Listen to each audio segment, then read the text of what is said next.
கண்ணையினர் மக்களை எங்கேயுமே வேலைக்கு கூட நிறைய சேர்க்க மாட்டாங்க. இப்ப அந்த மாதிரியான இடத்துல இருந்து இவ்வளவு சாதிக்கிற பெண்களும் இருக்காங்க. இந்த உலகத்துல எல்லா இடத்துலயுமே பண்ண செய்யறாங்க தான். ஒரு 10 பேர் அப்படிதான் இருப்பாங்க. அதுக்கு நம்மளோட இடத்தை சுத்தி காட்டி அதை தப்புன்னு சொல்றது ரொம்பவே தவறு. ஃபர்ஸ்ட் ரொம்ப ஸ்ட்ரகிள்ஸ் இருக்கும். ஏன்னா அதை நம்ம புரிய வைக்க தான் இந்த லைஃப் ஒண்ணு சொல்லி தருதுன்னு போது ரொம்ப ஈஸியா எடுத்துக்க வேண்டியதுதான். அதாவது ஸ்போர்ட்ஸ்னாலே மோஸ்ட்லி கேர்ள்ஸ் அனுப்ப மாட்டாங்க. அந்த மேட்ச்ல வந்து பீகார் கூட விளையாடணும்.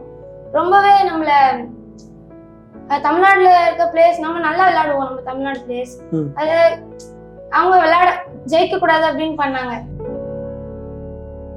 இப்ப நம்ம தமிழ்நாடு பொறுத்த வரைக்கும் நம்ம அம்பையர்ஸ் அப்படி பண்ண மாட்டாங்க. பீகார் ஸ்டேட்ல தான் நடந்துச்சு. அவங்க தான் ஆர்கனைஸ் பண்ணாங்க. இது ரொம்ப ஒரு புது லேர்னிங்ஸா இருந்துச்சு எனக்கு அந்த மேட்ச். ரெஃபரீஸ் தான் ரொம்ப ஒன் சைடா பண்ணாங்க. ஏன் இப்படி பண்றாங்க? நம்ம பாயிண்ட் எடுக்கிறோம், அவங்க பாயிண்ட் தர மாட்டாங்க. ஏன் இந்த மாதிரி ஒரு இது பண்றாங்கன்ற ஒரு கோவம். அதை நம்ம வந்து நம்ம யாரையும் ஃபைட் பண்ணி அடிச்சு காட்டல, நம்ம கேம்ல காட்டணும். ஜெயிச்சோம் அந்த மேட்சை. பாலிடிக்ஸ் பண்ணுவாங்க. எங்க கோச் சொன்னது என்னன்னா, எக்ஸ்ட்ராடினரியா இருக்க பெர்ஃபார்மரை எந்த இவ்வளவு பெரிய ஆளா இருந்தாலும் தவிர்க்க முடியாது. அவங்களுக்கு நம்மள அந்த அசோசியேஷன் கூட நமக்கும் அவங்களுக்கும் செட் ஆகாத ஒரு சூழ்நிலை இருந்தாலுமே நம்ம இருந்தா தமிழ்நாடு ஜெயிக்கும் அப்படின்ற ஒரு இது உணர்த்தினா போதும். அதுக்கு நம்ம கேம் இருந்தா போதும். இந்த பாலிடிக்ஸை பத்தி எந்த பயமும் இல்லை.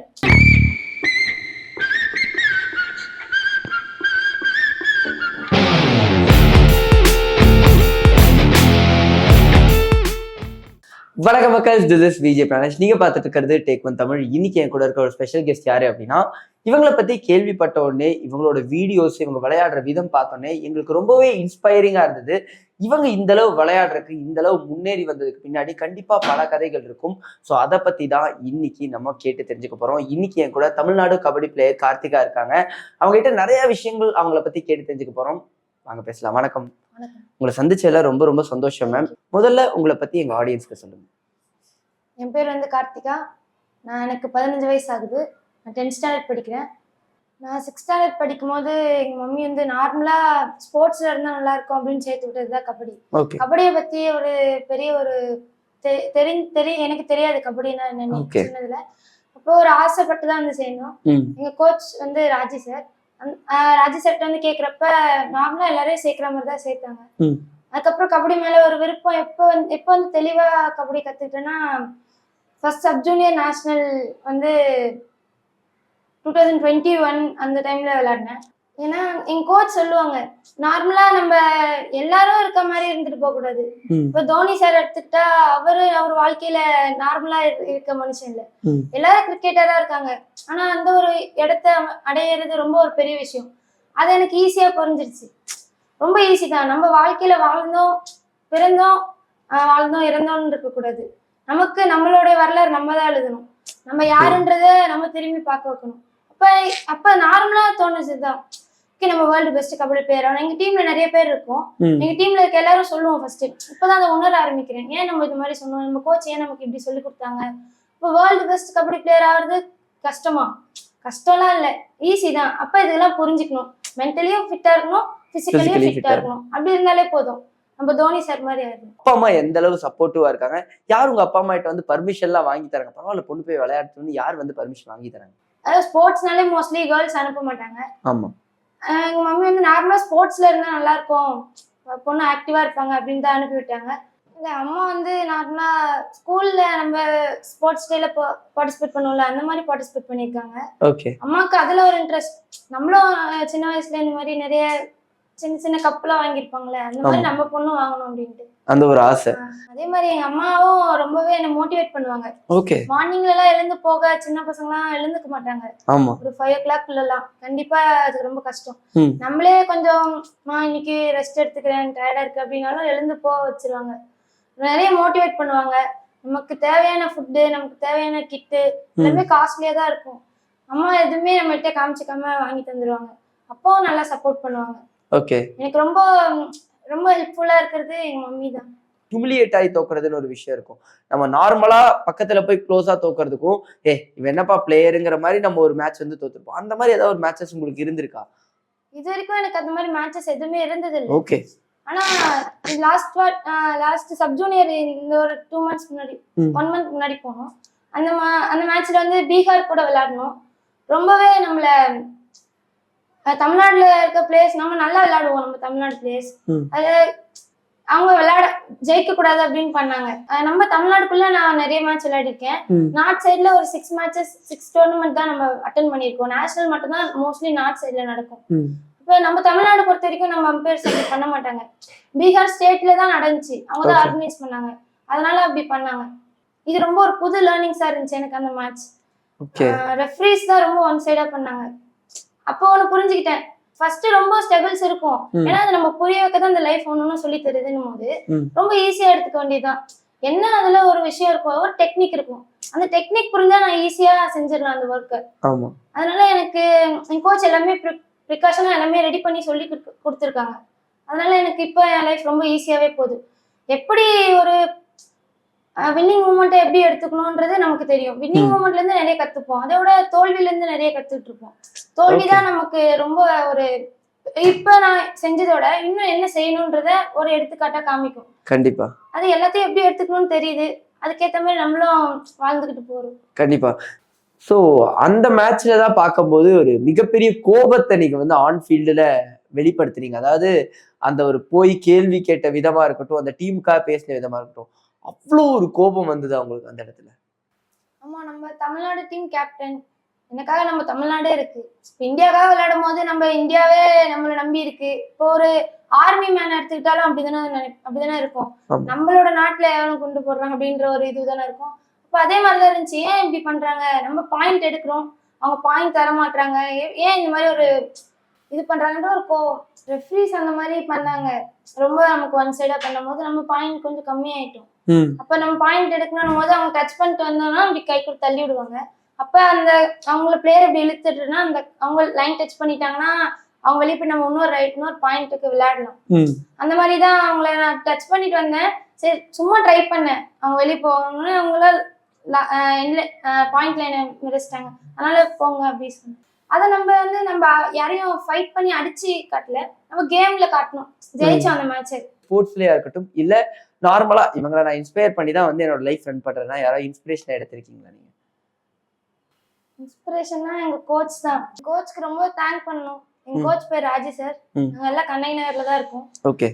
எங்க கோச்னாலதான் நான் இவ்வளவு தூரம் வந்தேன். ஏன்னா எங்க கோச் வந்து என்ன மென்டலியாவும் ரெடி பண்ணிருக்காங்க, பிசிக்கலாவும் ரெடி பண்ணிருக்காங்க. அது ஒரு பிளேயருக்கு என்ன வேணும்ன்றத ஒரு பெஸ்ட் கோச்சா அவங்க தான் ரெடி பண்ண. நான் இது வரைக்கும் பார்த்ததுல நேஷனல் டீம் கோச்சா இருந்தாலுமே சரி, இந்தியன் டீம் கோச்சா இருந்தாலுமே சரி, ஒரு அவ்வளவு பெரிய தெளிவா யார்கிட்டயும் ஷேர் பண்ண மாட்டாங்க. நார்மலா இந்த மாதிரி விளையாடணும் அப்படின்னு சொல்லி தருவாங்களே தவிர மென்டலி எப்படி பசங்களை ரெடி பண்ணணுன்ற நாலேஜ் எனக்கு அவ்வளவு தெரியல மற்ற கோச்சஸ் கிட்ட. ஏன்னா என்ன அவ்வளோ ரெடி பண்ணியிருக்காங்க. எப்படி அணுகணும், எப்படி வந்து ஒரு சிச்சுவேஷன் கேம் விளையாடணும், ஒவ்வொன்றுமே பார்த்து சொல்லி கொடுத்துருக்காங்க. அதனாலதான் எனக்கு இப்ப ரொம்பவே கான்பிடென்டா இருக்கு. வேர்ல்டு பெஸ்ட் கபடி பிளேயர் ஆகும் எனக்கு. இப்ப அது நார்மலா சொல்ல முடியாது, ரொம்ப ஈஸியா தான் இருக்கு. எனக்கு அவ்வளவு ஈஸியா எனக்கு புரிய வச்சிருக்காங்க என் கோச். என் வயசுல இருக்க பசங்க எல்லாம் ரொம்ப கஷ்டப்படுறாங்க. நார்மலா படிக்கிறதுக்குமே சரி, அவங்க வாழ்க்கைய மூவ் பண்ணவே இவ்வளவு கஷ்டமா இருக்கு எங்க அம்மா அப்படின்னு சொல்றாங்க. அப்படிலாம் நிறைய சொல்லியிருக்காங்க. நான் அப்படிலாம் சொன்னதே இல்லை. ஏன்னா எனக்கு அவ்வளவு ஈஸியா இருக்கு லைஃப். இன்னொரு ஒரு விஷயம்னா தோனி சார் சொல்லலாம். ஏன்னா ஒரு கேப்டன் கூல், ரொம்ப யோசிச்சு அந்த மாதிரி குழம்ப மாட்டாங்க. ஈஸியா ஒரு பிளான் பண்ணி அதுக்கு ஆக்ஷன் ரிலேட்டடா திங்க் பண்ணி முடிச்சிருவாங்க அந்த விஷயத்த. லாஸ்டா ஒரு 6 balls-க்கு 24 runs எடுக்கணும்னா கூட ஈஸியா அந்த 4 balls-ல அதை முடிச்சிருவாங்க. அவரோட எண்ணம் வந்து மக்கள் இவ்வளவு பேர் இருக்காங்க, நமக்கு இவ்வளோ பெரிய கமிட்டி இருக்கு, நம்மள கேள்வி கேட்பாங்கன்ற ஒரு ப்ரெஷரே இல்லை. கூலா அவரு செயல்ல தான் அவரோட முழு கவனமும் இருக்கும். அந்த ரிசல்ட்ட பத்தி அவர் எப்பவுமே கவலைப்பட மாட்டாரு. அதே மாதிரிதான் எனக்கும் இருக்கணும். நைஸ். ஓகே, உங்களை மாதிரி நிறைய வந்து பிளேயர்ஸ் விளையாடணும்னு நினைப்பாங்க, முன்னாடி வரணும்னு ஒரு ஆசைப்படுவாங்கல்ல, அவங்களுக்கு எல்லாம் நீங்க என்ன சொல்லணும்னு நினைக்கிறீங்க? நன்றி உணர்வோட இருக்கணும். நம்ம கோச்சஸ்க்கும் நம்மளோட பேரண்ட்ஸ்க்கும் நமக்கு உதவி செய்யற அனைவருக்கும் நன்றியோட இருக்கும் போது நமக்கு நிறைய விஷயங்கள் வந்து சேரும். உதயநிதி ஸ்டாலின் சார் எல்லாம் மீட் பண்ணிருந்தீங்க, அதை பத்தி சொல்லுங்க. ரொம்பவே சந்தோஷமா இருந்துச்சு. நம்ம அவ்வளவு பெரிய ஆட்கள் எல்லாம் பார்ப்போமான்ற ஒரு இது இல்ல. அவங்களை பாக்குறப்ப ரொம்ப ஈஸியா நம்ம இதுவும் அச்சீவ் பண்ணிடலான்ற ஒரு தைரியம் தான் கொஞ்சம் எக்ஸ்ட்ராவா இருந்துச்சு. அண்ட் முக்கியமான ஒரு விஷயம் என்னன்னா, ஸ்போர்ட்ஸ்ல பொறுத்த வரைக்கும் பாலிடிக்ஸ் அப்படிங்கிற ஒரு விஷயத்தை பத்தி அதிகமா பேசுவாங்க. பேரண்ட்ஸ்க்கு அந்த பயம் இருக்கும், அதை விளையாடுறவங்களுக்கே அந்த பயம் இருக்கும். எங்க இந்த பாலிடிக்ஸ்னால என்னால விளையாட முடியும். ஸ்போர்ட்ஸ்ல பாலிடிக்ஸ் எல்லாம் இருக்கா? நீங்க அந்த மாதிரி ஏதாவது ஃபேஸ் பண்ணியிருக்கீங்களா? பாலிடிக்ஸ் பண்ணுவாங்க. எங்க கோச் சொன்னது என்னன்னா, எக்ஸ்ட்ராடினரியா இருக்க பெர்ஃபார்மரை எந்த எந்த இவ்வளவு பெரிய ஆளா இருந்தாலும் தவிர்க்க முடியாது. ஓகே. அவங்களுக்கு நம்மள அந்த அசோசியேஷன் கூட நமக்கும் அவங்களுக்கும் ஒரு செட் ஆகாத ஒரு சூழ்நிலை இருந்தாலுமே, நம்ம இருந்தா தமிழ்நாடு ஜெயிக்கும் அப்படின்ற ஒரு இது உணர்த்தினா போதும். அதுக்கு நம்ம கேம் இருந்தா போதும். இந்த பாலிடிக்ஸை பத்தி எந்த பயமும் இல்லை. இந்த காசு அந்த மாதிரி எங்க கோச்சை எதுவும் செயல்படல. ஓகே. எங்களை முழுமையா எப்படி ரெடி பண்ணாங்கன்னா, ஃபுல்லா இம்ப்ரூவ் பண்ணி எங்களை கரெக்டான ஒரு லெவல்ல வச்சிருக்காங்க. என்ன செஞ்சா நம்ம தானாவே நேஷனல்ஸ் வாங்க முடியும், என்ன செஞ்சா நமக்கு செலெக்ஷன் கிடைக்கும்ன்றது நமக்கு தெரியும். இந்த பாலிடிக்ஸ்ல நாங்க அவ்வளவு ஈடுபட்டது இல்லை. அதாவது நார்மலாவே இப்போ கபடி அப்படிங்கறத தாண்டி நிறைய ஸ்போர்ட்ஸுக்கு வந்து டோட்டலான ஒரு ரெக்கக்னிஷன்ங்கிறது பெருசா வந்து கிடைக்கிறதுல கிரிக்கெட் அளவுக்கு, இந்தியால வந்து கிரிக்கெட் அளவுக்கு எப்பயாவது யார்ட்டையாவது பேசியிருக்கீங்களா? இல்ல நீங்க யார் கோச் ஏதாவது சொல்லியிருக்காங்களா? என்னடா இந்த அளவு ரெக்கக்னிஷன் அடுத்து வந்து கபடி கிடைக்கணும்னு எப்பயாவது யோசிச்சிருக்கீங்களா? நிறையவே யோசிச்சிருக்கோம். ஏன்னா நம்ம கபடியில வேர்ல்டு பெஸ்ட் பிளேயர் ஆகணும்னா அதுக்கு நம்மளோட கேம் பெரிய லெவல்ல ரீச் ஆயிருந்தா அப்படி ஆக முடியும். கண்டிப்பா நம்ம விளையாடுற கேமுக்கு அது ரீச் ஆயிரும். ப்ரோ கபடின்றது ஒரு பெரிய ஒரு சூப்பரான ஒரு கேம். அது இப்ப கேர்ள்ஸ்க்கு யுவா கபடின்றது ஆரம்பிச்சிருக்காங்க. ஓகே. அது இன்னும் கொஞ்சம் நல்ல ப்ரோ கபடி அது ஓபன் பண்ணிடுவாங்க. அப்ப நமக்கு ரொம்ப யூஸ்ஃபுல்லா இருக்கும். ஓகே. இப்போ வரைக்கும் ஒரு சில டோர்னமெண்ட்ஸ், ஹை லெவல் டோர்னமெண்ட்ஸ் இருக்குல்ல, அதை பத்தி ஏதாவது எங்களுக்கு சொல்ல முடியுமா? அதோட எக்ஸ்பீரியன்ஸ் பத்தி ஷேர் பண்ணிக்க முடியுமா? ஹை லெவல் டோர்னமெண்ட்ஸ்னா ஏ கிரேட் டோர்னமெண்ட்ஸ் தான் கபடியில இந்த மாதிரி நார்மலா நடத்துறதுல ஹை லெவல்னா ஏ கிரேட் மேட்சஸ் தான். அதையும் தாண்டினாதான் நேஷனல் அதர் ஸ்டேட் கூட. இந்த மாதிரியான ஒரு ஹை லெவல் ஏ கிரேட் மேட்சஸ்லாம் நடக்கிறப்ப நமக்கு ஒரு நம்ம கண்ணகினார் டீம், நம்ம கண்ணகினார்ல இருந்து நம்ம கண்ணகினாரை பிராண்ட் பண்ணணும். ஸோ நீங்க பேசும்போது சொன்னீங்க கண்ணகி நகரை பிராண்ட் பண்ணணும்னு. எந்த ரீசனுக்காக, எதனால அந்த ஒரு தாட் உங்களுக்கு வந்துச்சு? கண்ணகினார்ல மொத்தம் 1.5 லட்சம் பேர் கிட்ட இருக்காங்க. அதுல மொத்தமே 200 பேர் கிட்டதான் அந்த தப்பான ஒரு வழிகள்ல இருக்காங்க. அதனாலேயே நம்ம கண்ணகி நகரை அது ஒரு தப்பான ஒரு இடம் அப்படின்ற மாதிரியே பிராண்ட் ஆயிருக்கு நம்ம வெளியூர்ல எல்லாம். நம்ம கண்ணகினார்லயே நிறைய விவோ, தாசில்தார், நிறைய படிச்ச ஆட்கள் நிறைய பேர் இருக்காங்க. அதுல ஸ்போர்ட்ஸ்லயுமே ஃபுட்பால், கிரிக்கெட் நிறைய அச்சீவ்மெண்ட்ஸ் எல்லாம் நடந்திருக்கு. ஓகே. ஆனா மக்களுக்கு நிறைய பேருக்கு அது வெளியே தெரியும். அது எப்பவுமே நமக்கு இவ்வளோ பாசிட்டிவான விஷயங்கள் எப்பவுமே வெளியே தெரியறது இல்லை. அதனாலே நாங்க கான்சியஸா நம்ம கண்ணகி நகரை ப்ரொமோட் பண்றதுல ஒர்க் பண்ணிட்டு இருக்கோம். சொன்னாலே ஏதாவது ஒரு இடம்னா கண்ணகி நகர் அப்படின்ற ஒரு விதமா தான் ட்ரீட் பண்றாங்க. கண்ணகி நகர் மக்களை எங்கேயுமே வேலைக்கு கூட நிறைய சேர்க்க மாட்டாங்க. இப்ப அந்த மாதிரியான இடத்துல இருந்து இவ்வளவு சாதிக்கிற பெண்களும் இருக்காங்க. இப்ப 1.5 லட்சம் பேர்ல 200 பேர் தான் இந்த மாதிரி தவறுகள் செய்யறாங்க. அது இயல்புதான். இந்த உலகத்துல எல்லா இடத்துலயுமே பண்ண செய்யறாங்க தான். ஒரு 10 பேர் அப்படிதான் இருப்பாங்க. அதுக்கு நம்மளோட இடத்தை சுத்தி காட்டி அதை தப்புன்னு சொல்றது ரொம்பவே தவறு. நம்ம கண்ணகி நகர்ல இருந்து வந்ததுனால நான் எங்க கண்ணகி நகர் ஆளு அப்படின்றத காட்டணும். எங்க கண்ணகி நகர்ல இருந்து வந்திருக்கோம் அப்படின்றது. இப்போ ஆக்சுவலி நீங்க சொன்ன கருத்து வந்து பலருக்கும் ஒரு முக்கியமான ஒரு விஷயமா இருக்கு. காரணம் என்னன்னா, ஒரு இடத்துல இருந்து வந்தாலே அவங்க இப்படிதான் இருப்பாங்கிறத ஜட்ஜ் பண்றத கண்டிப்பா மக்கள் வந்து எனக்கு தெரிஞ்சு இந்த ஒரு விஷயத்துக்கு அப்புறமா ஸ்டாப் பண்ணுவாங்கன்னு நினைக்கிறேன். நிறைய விஷயம் உங்களை பத்தி கேட்டு நான் தெரிஞ்சுக்கிட்டேன். பல விஷயம் நீங்களும் என்கிட்ட பேசுனீங்க. லிட்டரலா வந்து வி ஹேவ் அ ஃபீலிங் நீங்க ஒரு நாள் வந்து இந்தியன் டீமுக்காக ஆடணுங்கிறதும் அண்ட் உங்க கோலான வேர்ல்டு பெஸ்ட் கபடி பிளேயரா நீங்க ஆகணும்னு எங்க சார்பாகவும் நாங்க கங்க்ராச்சுலேட் பண்றோம். இந்த ஒரு பேட்டிக்கு ரொம்ப ரொம்ப தேங்க்ஸ். தேங்க்யூ.